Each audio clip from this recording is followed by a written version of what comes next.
Welcome back to another episode of The Lawyer You Know. And today we're coming at you from our second conference room, which is a room you haven't seen yet. And at the end of the video, I'm going to do a 360 view so you can get a look at it. We've just finished putting everything up on the walls and it's got some cool features to it.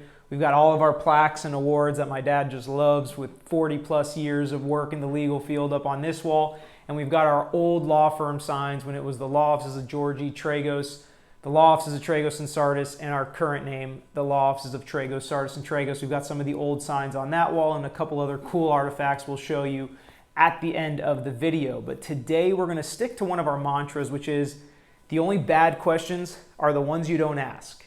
And today's focus is going to be what to do with social media when you have an active court case.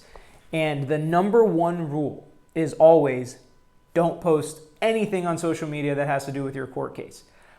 I have just been shocked when I see some of our clients post on social media when they know they have a case in court and people looking into their lives, yet they still post things for the world to see. It can be a picture, a comment, liking a certain picture of somebody else, anything that can be misconstrued or used in their court case.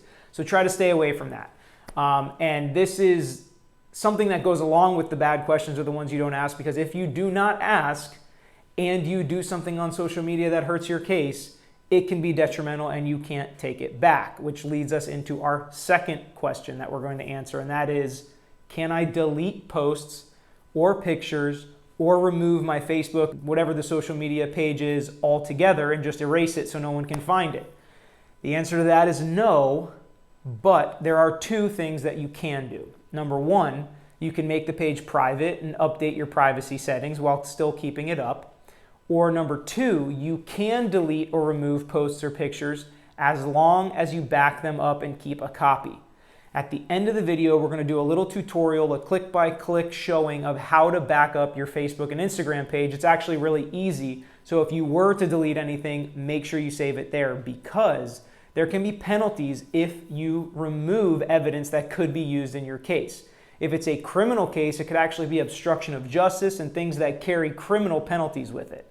In a civil case, it can be a violation of a spoliation order or something that can be used against you at trial, saying they had all this bad stuff up on social media and they removed it, so you can only imagine how bad it is. And sometimes the judge will even instruct the jury to put a negative reference on your Facebook page because it's deleted now.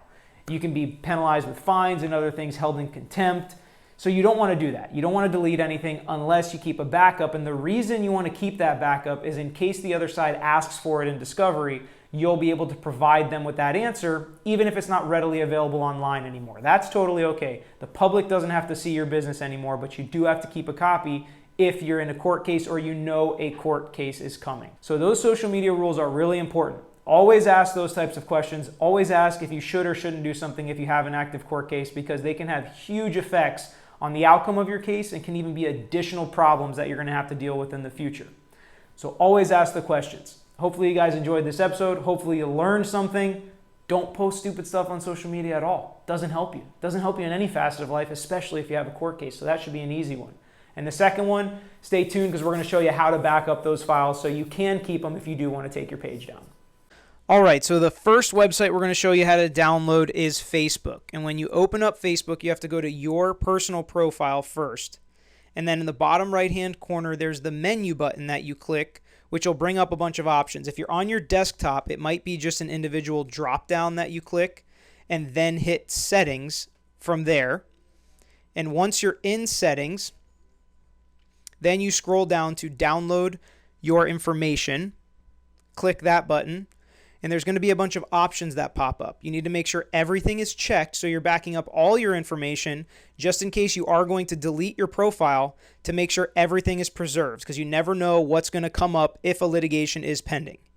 And at the bottom, you can't miss it, you click Create File, and Facebook will then send you an email requesting your file, and eventually they'll send you the full file of your account and you can keep it backed up on your computer or on a hard drive. Let's move over to Instagram. And on Instagram, the bottom right, which is your profile, you click that button. And look up to the top right, there's a menu option, which is the 3 lines. You click that. And at the top, there's the settings portion. And you click settings and scroll down to security. then click Security and look for the option that says Download Data. You click that option, and your email that's associated with your Instagram account should pop up. And that is where you click that you want your profile that's downloaded now to be sent to, and they will send you an email, and you can save that file on your computer or hard drive or USB.